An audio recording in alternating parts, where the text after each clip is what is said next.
The Titans have fired General Manager Ran Carthon. What? After it seemed like nothing was going to happen, lots of rumors he might get fired, Monday comes and goes, we wake up to the news, on the West Coast anyway, that Ran Carthon has been let go. Woke up to the news. We're going to dive into why this happened, what unfolded, and where the Titans go from here. This is the Music City Audible. Let's get to it. Welcome, everyone, to another emergency episode of the Music City Audible podcast presented by Broadway Sports Media in partnership with 440 Sports. I'm Justin Graver. With me, as always, Justin Melo and Justin. We are getting back on the mics here, unplanned, because, as you said, I woke up on Tuesday morning to the news that the Titans had fired Ran Carthon. Now, there was a lot of speculation over the last couple of days that this could happen. Seen it all over Twitter and reported elsewhere. But then it didn't happen on Monday.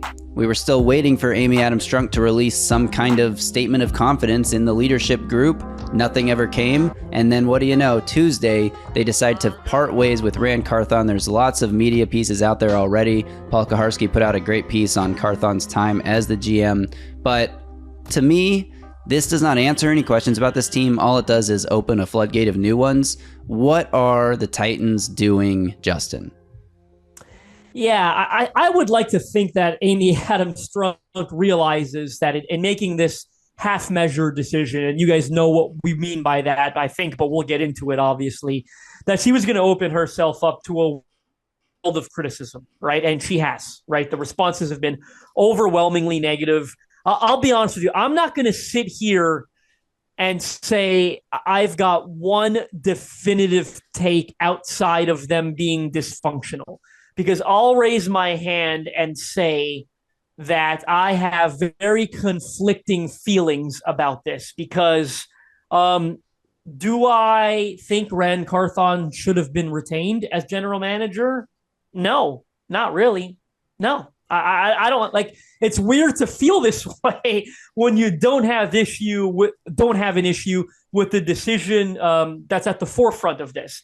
I don't have a problem with Ran Carthon being fired. I think 2 years as general manager, it's not a long time, and we know he inherited a shit show, but like our pal Mike Herndon pointed out in a recent piece, like John Robinson inherited more of a shit show and turned it around much quicker than Ran Carthon did, right? Like, no superstars acquired in 2 years. The team has gotten undeniably worse. Paul Kuharsky's piece painted some ugly things we'll get into shortly. Yeah, I don't want to get into it yet, but pointed some ugly things. Like, I don't have a problem with Ran Carthon being fired. What I have a problem with, and as you know, is once again a half measure. Yeah. Number one, might as well get right into it because it's part of the evaluation. In the same statement Amy Adams Strunk released, she confirmed our fear, so to speak, about this potential outcome, that Brian Callahan would be staying on as head coach. Yeah. And that, and one that I didn't necessarily expect, at least initially. And then once the rumors started getting out there, we heard that this was a possibility. You and I both heard this from outside. I think we kept it to ourselves, but we had both heard that if she was going to fire Carthon, there was a good chance that Chad Brinker would be promoted to general manager. Well, that didn't quite happen, but it did. Like, he's not going to be GM in title. In fact, he's going to be conducting and overseeing the search for the next general manager. He is in charge of this thing. And Bert Nihil, the CEO, went on to tell Jim Wyatt, the official Titans team website, that Chad Brinker will have final say on all personnel-related matters going forward. So Chad Brinker, I want to get more into his history of how he got here, by the way. Me too. And I hate to say this, but Jared Stillman is one guy in media that pointed this out a lot over the last couple of months. And I think that comes with experience, to be honest with you. As someone who has been close to the Adams family, has seen the changeover of multiple regimes, he noticed something that none of us did early enough. But essentially, Chad Brinker is going to be the GM in the sense of he's making final decisions regarding the roster, but he's also going to be hiring a GM who will have a very unique role here where he doesn't have final say over the roster, but he's also not ceding that to the head coach. Because in most places where GMs don't have final say, it's because the head coach does. Well, the head coach doesn't have that here either. Chad Brinker does, president of football operations. So to cut, I want to stop and I want to give you an opportunity, but it's another half measure by Amy Adams Strunk, who has only overseen half measures in her tenure as controlling owner here. And it's messy. It's confusing. The power structure. Like, why should we believe in this power structure when they shoved the last one down our throat? Right. They used the word collaboration 300 times about the head coach and Ran Carthon, blah, blah, blah. Why should we have any confidence in this power structure when you shove the last one down our throats and you're cutting the cord on it? In my opinion, I say only 12 months into it, not like 24, because the Mike Vrabel portion of that, it was messy, as we know, because Vrabel, Carthon, blah, blah. I put out a tweet. I got some flack for it. I don't care. I knew it was going to go wild. Mike Vrabel sat in on the Ran Carthon interview and told Amy Adams-Strunk he was not ready to be GM. Amy Adams-Strunk disagreed with that, hired him, fired Vrabel 12 months later, and now fired Carthon 12 months later. Whole thing's a mess. It's weird to feel this way when I don't mind firing Carthon. I think that's a fine decision. Over to you. Yeah, I want to talk before we dive even deeper into what's happening about how we got here. I want to look back at the timeline of events, and I'm going to go all the way back to John Robinson. So in 2016, Mike Mularkey is hired as head coach, and John Robinson is hired as general manager a couple weeks later. And they essentially force whoever they hire as GM to take on Mike Mularkey as their head coach and their partner. Like the collaboration thing that you're talking about. The best run organizations, the GM and the head coach are in lockstep. And usually the best ones, usually the GM has final say, but sometimes it's the head coach. But regardless, they work together in lockstep. They usually get hired at the same time. Typically the GM or whoever it is that has final say is the one who hires the head coach. If the head coach has final say, then maybe they hire the GM sometimes and work with executives and ownership to do that. But in the John Robinson-Mularkey pairing, John Robinson had final say, but he didn't get to hire his own head coach. So you're already starting off from 2016 in a not ideal marriage. Fast forward a couple of years. And just to point out, it didn't go that bad that year. Yeah. Right? Like the Titans improved drastically. They won a playoff game. But the point you're about to get to, and I'm going to let you say it, I'm going to cut myself off. Obviously, John Robinson just entertained her bullshit, right? But a year later, voiced his preferences and gets his way. Right. And just to take it back even more, in case anyone forgot, the reason Mike Mularkey was hired as the head coach in 2016 is because he was the interim head coach the year before that. And under Rustin Webster and Ken Wisenhunt, who she both fired. Right. And the players loved playing for him, and so they gave him a shot. He took the Titans to the playoffs and then got fired. And won a playoff game. Won a playoff game and then got fired. And that was 9 years ago yesterday, I believe, that playoff win or 7 years ago yesterday against the Chiefs. And got fired at the end of 2018. And then John Robinson had a chance to go sort of pick out his own. End of 2017. End of 2017, that's what I meant. Into 28, beginning, January 28, January 2018. John Robinson gets to go pick his head coach now. And obviously working closely with Amy Adams-Strunk. They settle on Mike Vrabel. There was not a very extensive coaching search done. It was sort of felt like they always knew they wanted to hire Vrabel. Obviously, John Robinson and Vrabel overlapped a bit in New England, I think. Did they? I don't know. I'm not 100%. Whatever. Yes. That's irrelevant. But again, you're letting a GM pick his head coach, and those two guys appeared to work very well together up until the fateful day that A.J. Brown was traded, and this franchise has gone downhill ever since that moment. But they were in lockstep for a long time. Not coincidentally, the most successful years of the Tennessee Titans, where they had a GM and head coach in lockstep. Right. And to your point about John Robinson turning the roster around a lot faster than, I guess Ran Carthon. I mean, they were competitive in 2016. They were a playoff team in 2017. They took a step back in 2018 with Mike Vrabel in terms of playoffness. Then 2019 was the AFC Championship run. But that was also, they acquired Ryan Tannehill, and Ryan Tannehill gave them a serviceable high-level quarterback that nobody has had in Tennessee since or before. But John Robinson's first year as GM, I mean, they won 7 more games. Yeah. Before. No, they did so well. That's what I mean by turned it over quickly. And they were in the mix at the end of the season. And then 2017, they actually made the playoffs and won a playoff game. But anyway, so 2018, you got Mike Vrabel and John Robinson. Mike Vrabel comes in, and they work really well together up until the point where A.J. Brown is traded, and then everything goes downhill. A.J. Brown goes off against the Titans in John Robinson's last day as the Titans general manager. Immediately after that game, he is fired.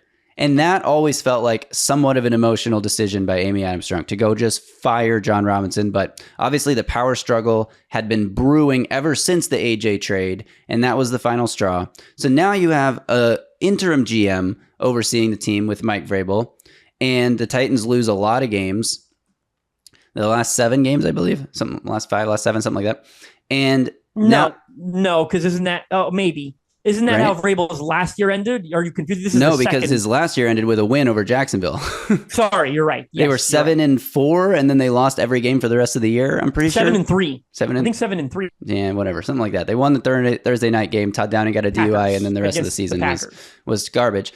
So now you're facing another situation where you already have a head coach in place, and you have to go hire a GM and hope that they can work together, right? And Ran Carthon was essentially hired because he could work well with Mike Vrabel. That was like the whole point of hiring Ran Carthon at the time. But I never bought it. But that's what they said, and the statement they put out today backs up that idea as well, which we'll get to here in a second. But so you hire another GM when you already have a head coach in place, and they don't work well together, and there's another power struggle, and then you fire the head coach. And that's a more tenable situation to me. The GM's in place. You're happy with how he's doing in his first year, and you're going to let him go pick his head coach. Collaboration was the key word, like you said, all offseason. They find a guy in Brian Callahan who just, all we heard was how well he meshed with Ran Carthon and Chad Brinker. It was a 3-man squad. It wasn't just the two of them. But we hear about how much they mesh, and they mesh, and they mesh. And then the rumblings started to come out just recently about, well, maybe Ran Carthon's out after this season. And that is exactly what happens. And now you're in another situation, the third straight general manager hiring, where you already have a head coach in place and you don't have a general manager. And it's mind-boggling that this team can continue to go down this path and not realize the importance of having these two guys being a package deal, the GM and the head coach. And some organizations can make it work, and maybe the Titans will be one of them. At this moment in time, I have no faith that they will be one of them. What I have faith in is that the new GM will come in, and the Titans will start 1-6 next year, and the new GM will be like, well, I didn't want Brian Callahan. I didn't hire him. He's not the guy. And they fire that guy, and then that GM's making a new choice because you just hired him, so he's not getting fired immediately also. And then you just do this forever until you finally realize that we need to hire the head coach and the GM at the same time. This is what people mean when they say the Titans are dysfunctional. This is a dysfunctional organization.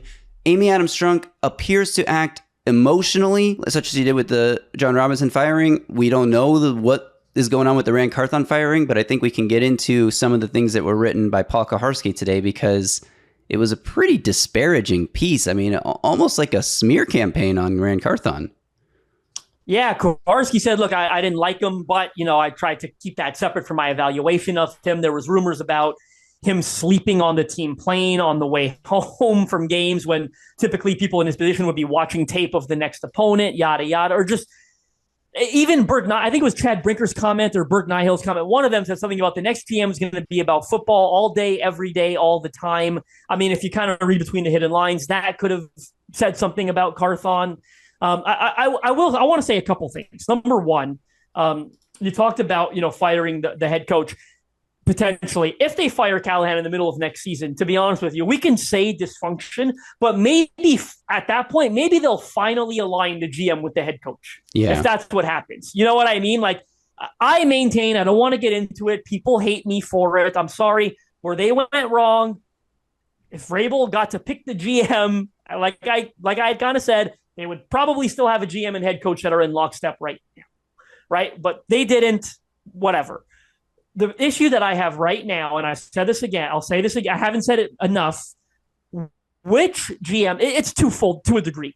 How many GM candidates are excited about inheriting Brian Callahan, a 3-14 debut first-year head coach, as their head coach? I would argue this is worse than what John Robinson inherited. Because at least when John Robinson got here, maybe it helped them to have an experienced head coach in Mike Mularkey.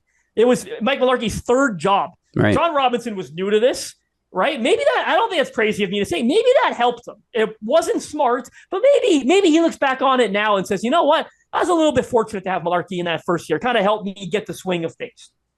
That didn't happen with Ran Carthon and Brian Callahan, certainly. And it's not going to happen to the next GM who's got to inherit Brian Callahan. right? The only thing, no one is coming here excited about inheriting Brian Callahan as their head coach, the GM. And they're not excited about having to answer to the president of football operations, who's the actual GM. I think the GM's not a GM. He's like an assistant GM. I think that's a bigger deal than inheriting Brian Callahan, because Callahan's already going to enter the season on the hot seat. So you can understand, as a GM, you're taking one of 32 jobs, your dream job. You get the number one overall pick. That's huge. You have a ton of salary cap space to use this offseason. That's huge. The thing to me is answering to someone else, and not, it's almost like you have to go through, this is like not the last step in your GM career ladder, right? It's like you take this job to prove that you can do this, to then leave in 3 years to go be a real GM somewhere. And like, we were led to believe initially that this power structure was so perfect and collaborative and it works. Now it's revealed that it didn't. Who's to say a year from now we're not talking about, well, who's the decision maker in Tennessee? The GM feels like he doesn't, like, you know what? Like, it's Absolutely. You're opening yourself up to the same possibility, right? Absolutely. That just happened. So, and the other, I'm glad you brought up one positive. You've got the number one pick. You've got a ton of cap space. Another positive I will bring up is we've got to play a little bit of devil's advocate here and say why people might be interested in this job. Number one, the obvious, it's one of 32 in the National Football League. The other underrated positive that's not being talked about enough, this is only the second opening around the entire league. Like, that's as few GM openings as ever. Like, really, certainly in recent years. Yeah. And the other one, by the way, is the New York Jets, who are probably even more dysfunctional than like, say what you will about Amy Adams-Strunk. She's not vetoing trades based on Madden ratings, although I kind of wish she checked A.J. Brown's Madden rating before signing off. No, but you know what I mean? Like, she's not Woody Johnson, right? Like, she's not, right now, she doesn't look good, but she's not Woody Johnson. So this job is, and on top of it, you get the Jets being a bigger market, miserable. This job is the most desirable job opening right now for a general manager, right? Which is crazy to say, but there's only two of them, and the other one is freaking hell. Right. So it's like... Yeah, the Jets make the Titans look functional. I want to read Burke Nihill's statement here about the GM position and what they're searching for and all that. So this is the part that I think speaks most to the dysfunction. So this is direct quote.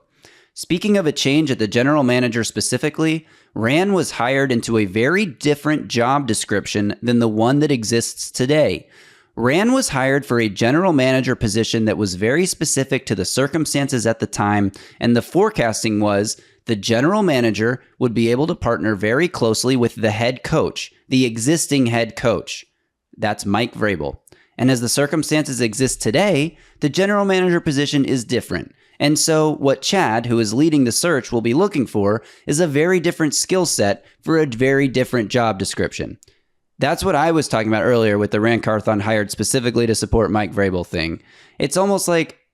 Vrabel didn't want him. That's what doesn't make sense to me. Like, Vrabel did not want him. He doesn't like make sense. Mike Vrabel thought Ran Carthon wasn't ready to be a GM, and apparently the Titans have learned that now after 2 years of him on the job. And on top of it, one thing we got to add to that point immediately, the very different job description, right? I want to read that. I want to read that very different job description. Do you have a point first? Okay.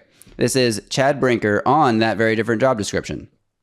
It is someone who wakes up every single day and the only thing they think about is building a roster, evaluating players, watching tape, working with the coaching staff, and not just someone who knows how to collect talent, but someone who really understands how to build a team and how all the pieces fit together that I can work with not only in the short term, winning today, but building for the future, the long term, and understanding how all those pieces fit together. If you make a decision here, how it impacts a decision down the road, and really understand the full puzzle. At the end of the day, this person is going to be all ball, all day. They are going to focus on the roster and the coaching staff, and I'll continue in my role with handling all the other areas that surround the center of your program, scouting, and coaches. So I will support that person, but we are looking for a general manager who wakes up every day and is focused on building the team. My top takeaway from this is Ran Carthon must have been mildly visionless. And one example I can think of right off the top of my head is what happened in free agency this year. Danico Autry and Azeez Al-Shaair, it was heavily rumored the Titans wanted to bring them back. They signed with the Houston Texans. The Titans had more cap money than they expected, so they pivoted and went and signed Calvin Ridley. this might be the sort of thing they're talking about. How all the pieces fit together with a plan for building a team. It's not just, who can we afford? Oh, that guy's available? Go get him. We can use that type of player. How does he fit into the rest of our roster? How does it fit into our overall roster building plan? I don't know. We'll figure it out. That's kind of the vibe I'm getting from this statement. But at the same time, the other big takeaway is all ball, all day, all the time, wakes up thinking about roster building.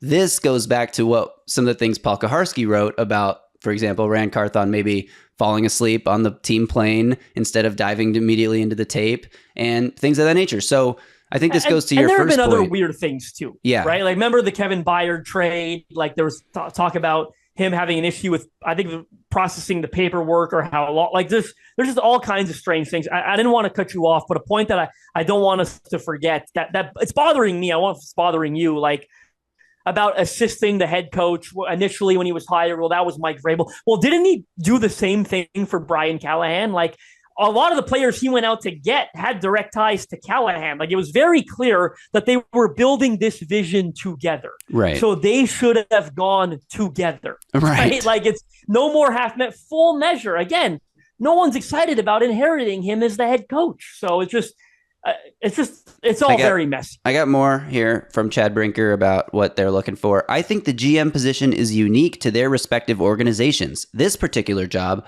what we'll be looking for is someone who has spent their career as a scout, is a top-flight, top-level evaluator, who has spent the majority of their career projecting college players to the NFL. They've had a major hand in setting the draft board and preferably a consistent winning organization, and you can see their fingerprints all over the roster. Isn't that everything we were told that Ran Carthon did for San Francisco the day he was hired?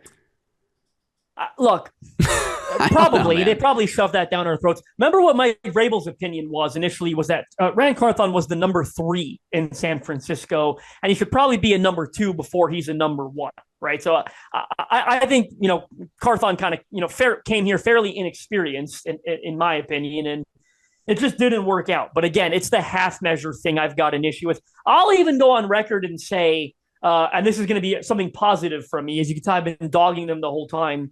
Gun to my head, do I think Chad Brinker is better at this than Ran Carthon? Absolutely, I do. I have no doubt that Chad Brinker is better suited to be this team's GM than Ran Carthon was. Right? This is a guy, about the timeline really quickly, by the way, jumping back and forth, but I alluded to it earlier what Jared Stillman had pointed out that we didn't point out early enough. Ran Carthon gets hired as GM. This speaks back to the timeline thing you spoke on.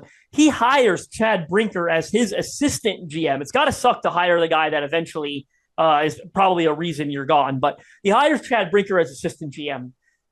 Later on, Amy Adams Strunk promotes Ran Carthon to like executive vice president, but promotes Chad Brinker to president of football operations. Above Carthon. Okay?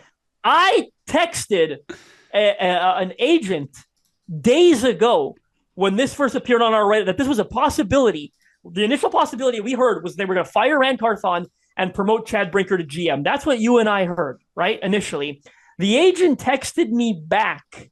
Not a big agent, not a big one at all. He represents a player on the Titans. I can say that, just one, right? Or many, but the point is, he texted me back and said, you mean they might fire the number 2 and promote the number 1 to the number 1? Because if you go to their own website and go click on like the organizational flow chart, they actually have Chad Brinker above Ran Carthon, right? Like I just thought that, and Jared Stillman's pointed that out for a long time. President of football operations is actually higher than GM / executive vice president. And Amy Adams Strunk did that after Ran Carthon brought Chad Brinker in. Chad Brinker's got an impressive background. He's worked in salary cap. He's worked in pro scouting. He was with the Green Bay Packers for 13 years. I think he had built up a couple of Fortune 100 companies before getting into the footballing world. So I like Chad Brinker's resume. He's an impressive guy. Again, gun to my head, I think he's better than Ran Carthon, or probably will be better than Ran Carthon. Just don't like the messiness of how this all went down.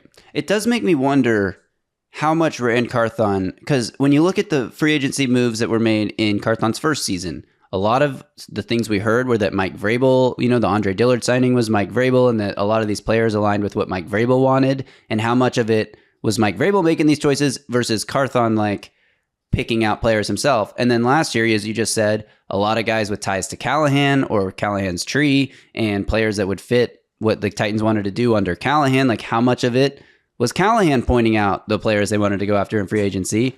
And how much did Chad Brinker play a role in that? And how much we don't really know. And how much did Brinker play a role? He's apparently a cap guru type guy too, to help juggle all the salary cap stuff to keep them, the cap hits low. And then there was another thing that came out. Buck Rising said on the radio this morning that the trade for Will Levis, it was Mike Vrabel and Monty Ossenfort on the phone making that trade, not Ran Carthon. Ran Carthon, the general manager, not the one trading up to go get the quarterback. And we've also heard a lot that Amy pushed them to draft Will Levis, and then it didn't come from Carthon. That's why I'm going to push back on that, because people are going to take that to necessarily mean Mike Vrabel and Monty Ossenfort wanted Will Levis. I don't think that. I think the truth lies somewhere in the middle, where from what, it might have been ownership directed, but maybe they thought Ran Carthon's not experienced enough to handle that sort of negotiation. So they forced someone else to do it, but don't take that as Mike Vrabel and Monty Ossenfort drove the bus on the Will Levis acquisition, because to my knowledge, that's not what happened. I mean, I don't mean it that way. I just mean it's weird that Ran Carthon's not the one picking up the phone making the call. I just wanted to clarify that, because I think people might have heard that and thought otherwise, but agree. A lot of times it wasn't Ran Carthon picking up the phone and doing something. Honestly, I get the vibes of like a salesman. Like, I would question, what did he do, right? Like, every time someone talked about him, oh my God, his black book of relationships, right? Like that little black book, and the ties and his ability to walk into a room and relate to everyone. And like, it all kind of sounds like a lot of nothing to me, to be honest with you, right? And it's like, and now we're getting all this stuff like, well, it really was, because Chad Brinker was doing this and this guy was doing that, and the head coach, like, it just, again, I have no problem being out on Ran Carthon. I just wish they were doing a proper reset. Now, if Chad Brinker hires the guy from Green Bay who's going to be strongly linked to this job, I think his name is John Eric Sullivan, do you not think him and Brinker being together in Green Bay for 13 years, will they not have some head coach candidate in mind that's not Brian Callahan, just like John Robinson always had Mike Vrabel in mind? Yeah, something like that. That's the future. And that's why I am so, not distraught, because I've at this point emotionally checked out after everything this team has put us through.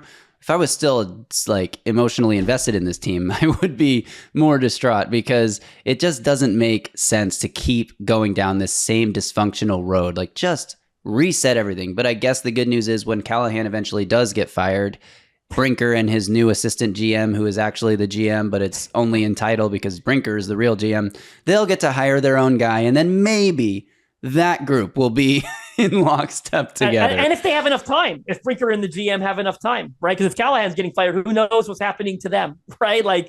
Just like as we've seen. But look, if you're hoping for something here, all I can say to you, positivity, maybe Anthony Adams stumbled into the right decision. Maybe it ends up being bad process, good result.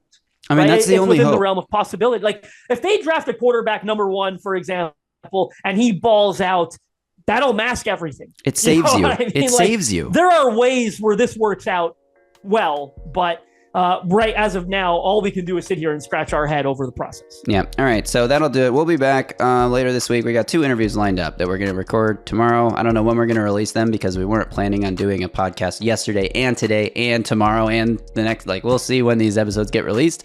But that's what's coming up. We got 2 great interviews coming, and we're going to dive really deep into this draft class that we now have a new general manager in charge of, I suppose. This is the other thing. It's like you're making this decision right now, and the top of the statement from Brinker was, we want a guy who can put a draft board together.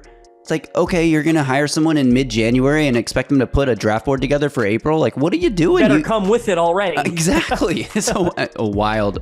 That really makes you scared for how the Titans are going to be able to evaluate this draft class. But Brian Callahan did say he's going to go to the Senior Bowl this year. He's going to be more involved in the scouting process this year. He's going to be on the All-Star circuit, whereas last year he was too focused on putting his staff together to worry about all those things. Titans had a pretty good draft class, though. Again, makes you wonder, was Ran Carthon responsible for that? And if so, why is he gone? Because nobody knows. The class is pretty good. And Who is responsible for the draft? See Jarvis Brownlee Jr. tweeting about how the Titans had the best rookie class and then fired the GM. It's like, best rookie class, you probably don't go 3-14. like a pretty good rookie class, but best class probably doesn't lead to best is a stretch. in 3 and 14 season. All right, that'll do it. We'll be back later. Make sure you're subscribed to the Music City Audible. Thanks everyone who tuned into this emergency pod. If it's your first time clicking on the channel because you just wanted to react to the Ran Carthon news, welcome. We appreciate you. Hope you stick around.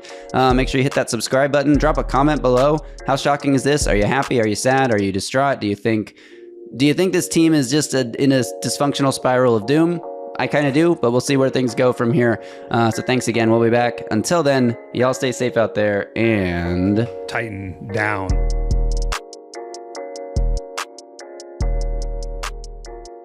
A Broadway sports media production.